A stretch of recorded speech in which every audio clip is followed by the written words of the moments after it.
Hi, I'm Tim. Welcome to Watchbox, and thanks for logging on. If you love this watch, email me, tmosso@thewatchbox.com. It's in the description below.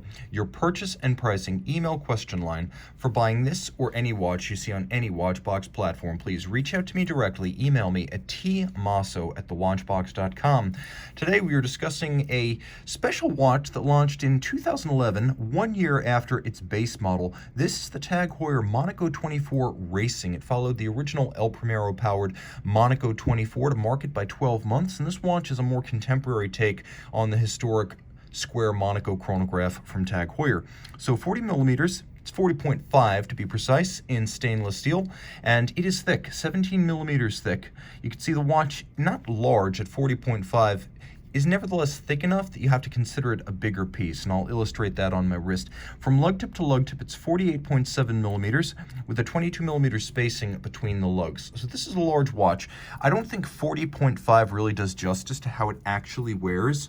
So I'm going to show you the watch on my wrist now, and you can see that it does have a rather stiff strap, so you're going to want to strap it down and size it. But once it's on my wrist, it's the height of it. It really does stand proud of the wrist. So I'm not going to recommend this watch for a wrist smaller than 16 centimeters circumference, and it's very rare that I would specify such a big wrist for a 40.5 millimeter watch, but it is the thickness. It's not the distance across the wrist, and it's not the diameter. It's just the fact that the watch is physically massive in the sense that it has a lot of mass and a towering presence, so you need a big wrist to match my size or larger, no smaller. Taking a look at that strap, I mentioned it's stiff.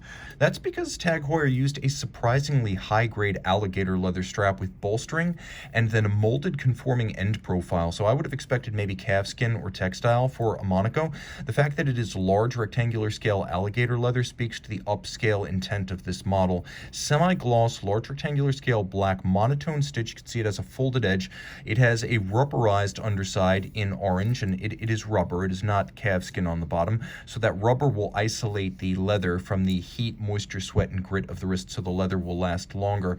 It also has a little bit of sculpting so that it matches the slope of the lugs, but then also traces the arc of the case from side to side, so it's a very integrated look with no daylight showing. The case will be familiar to fans of the Monaco, but unlike the watch we've known from 1969 to the present, this is a watch that is quite large and technical.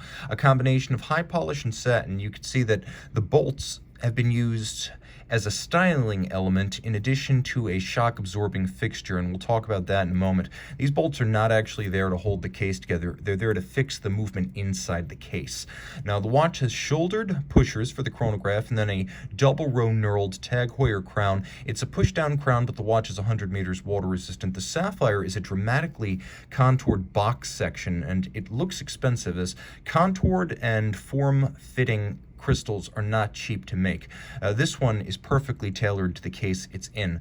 The dial, as I mentioned, is far more contemporary and technical than a standard Monaco. As you can see, it's layered with a number of different textures, tones, materials, and colors: silver, black, white, orange, and an array of different focal planes. You can see them well. You can also see that it's internally finished with bevels around the sub-registers, and then you can see that there are also satinated panels lying over the registers that form the center part of the dial. An applique TAG Heuer marquee is present at the top. You can see there is an extended date window down at 6 o'clock, the idea being if the minute hand is blocking the date, as it is now, you can see the preceding and succeeding date and you'll know what time it is. We have black polished screws fixing the dial together, and then there's a track outboard against which minutes and chronograph seconds can be read.